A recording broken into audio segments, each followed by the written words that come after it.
So to remove the headlight on the passenger side, there's going to be 3 Torex T30 screws on top. So there's going to be one right here. I already took that one out. There's one right there, another one right here, and then there's another one on the side on the bottom near the fender. That's right here too, that you'll need to remove. But besides the screws that you remove on the headlights, I'd also recommend that you remove this bracket right here too. It's held on by 2 10mm nuts right here. So a reason why I put painter's tape on the fender and the headlight is just I don't want to risk scratching up the headlight or the fender when trying to remove the headlight. So there's also 2 more T30s that you're going to need to remove to pull the headlight out. So it's going to be this one right here and this T30 that holds this bracket on. So you're going to need to either loosen it or remove it to pull the headlight out. Removing the headlight on the driver's side is going to be the same. There's going to be 3 screws on top. So again, right there, I already removed this one right here. This one was a silver screw. Again, T30. There's one right here on top and another one on the bottom near the fender. So when removing the headlights, I'd recommend to remove the crash bar and the plastic brace that attaches to the crash bar. So there's a plastic brace that attaches onto here along with the 2 sides and the crash bar. It just makes it so much easier to remove the headlight that way. So another option, a cheap option if you don't want to bake your headlights, if you're not comfortable removing the housing, is to buy a tint film like I have here. It doesn't look too bad with it either. So these headlights, they're held on by 4 clips on top. 1, 2, 3, 4, and there's 3 clips on the bottom that you need to remove. So right now I'm preheating the oven at 240 degrees. You want to wait until the oven's preheated because you don't want that temperature spike to ruin the headlight.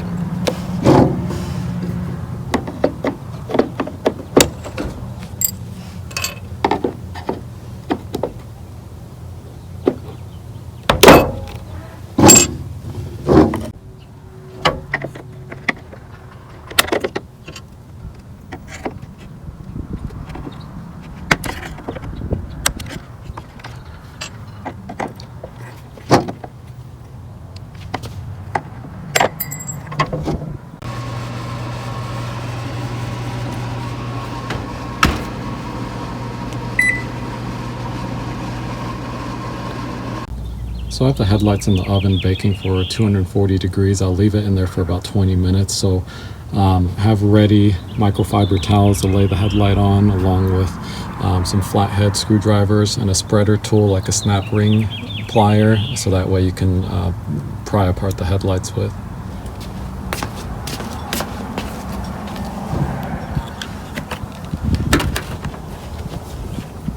So I just took it out of the oven. I'd recommend starting on the bottom corner because if you mess up on the bottom, no one's going to be able to see it. And plus the bottom is stronger than the top. Or, I'm sorry, the corners are stronger than the sides or the top.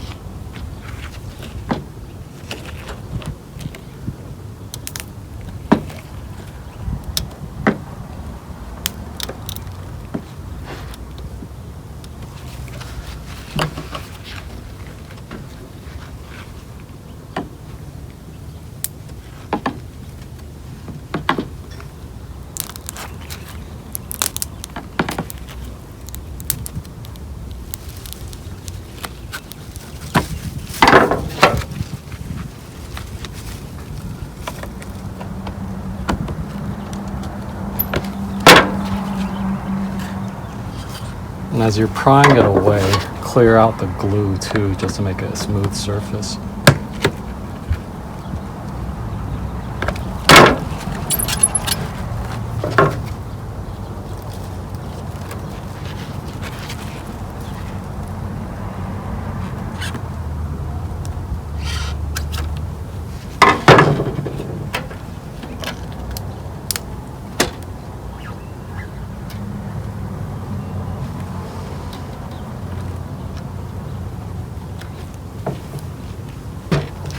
So I'm going to use the flathead to flatten out the glue to make it a smooth, even surface.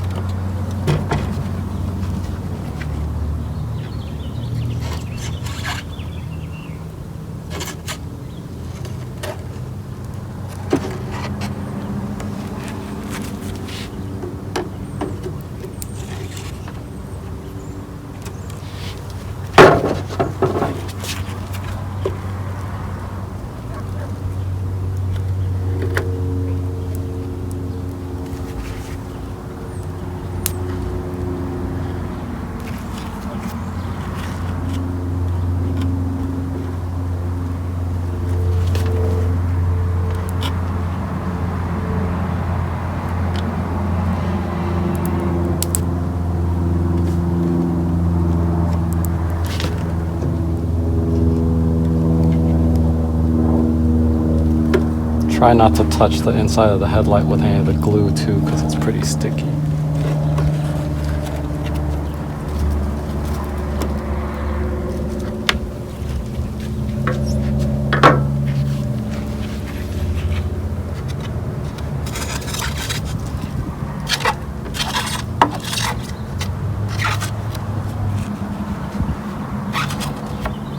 And if you need to touch any part of the headlight, make sure only to touch the outside of the headlight.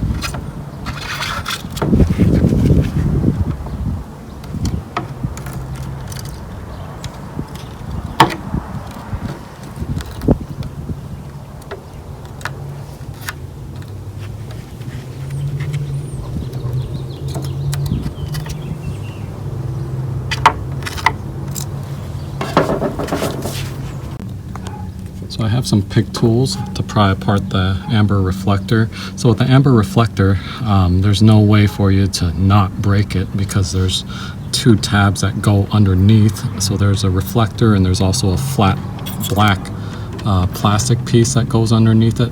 The amber piece goes underneath the silver trim. I haven't found a way to remove the amber trim without breaking it. So most likely you're going to end up breaking it.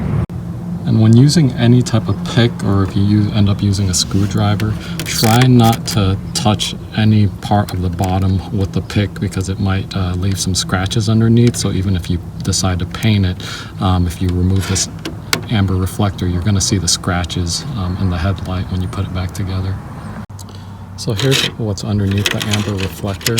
So you can see the orange tab goes on the side and underneath the silver trim, so there's no way for you to remove it. I guess you can find a way to remove this whole silver trim right here, but I just decided to break off the reflector.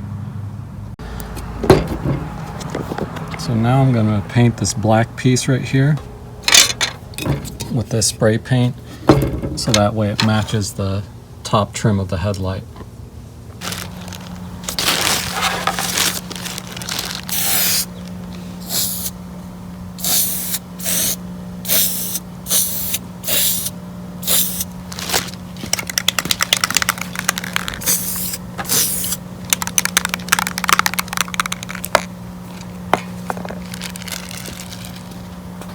So I got some Morimoto RetroRubber that I'm going to be heating up so that way I can thin it out and stick it in the headlight.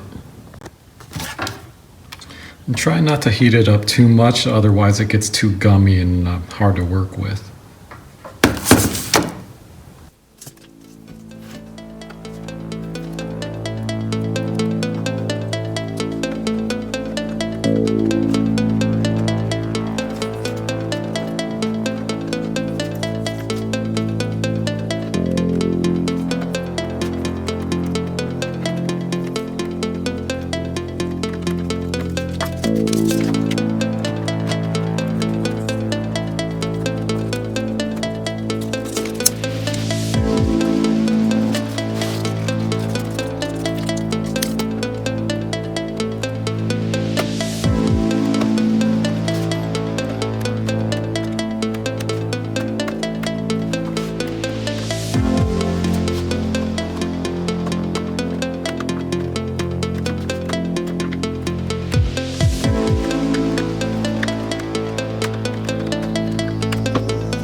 To give me your loyalty, 'cause I'm taking the world, you'll see.